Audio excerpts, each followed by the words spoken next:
શું નામ તમારું? સુરેશભાઈ. સુરેશભાઈ, તમે ક્યાંથી આવો છો? અમે મેઘાણીનગરથી આવ્યા. મેઘાણીનગર કયા ગામમાં આવ્યું?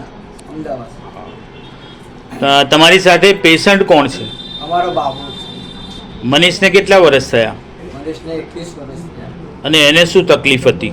એને સાંભળવાની તકલીફ હતી અને બિલકુલ સાંભળતો જ નહોતો. સમજી ગયો. તો એના માટે તમે કેટલા પ્રયત્નો કર્યા, કેટલા રૂપિયા બગાડ્યા?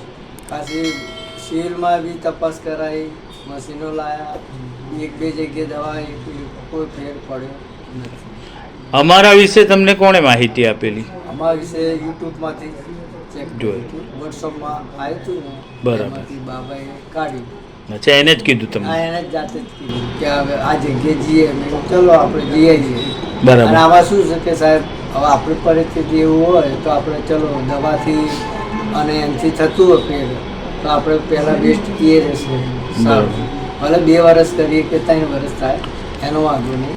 પણ આમાં એવું છે, એકચ્યુઅલી મેડિકલ સાયન્સ પાસે આનો કોઈ ઈલાજ જ નથી.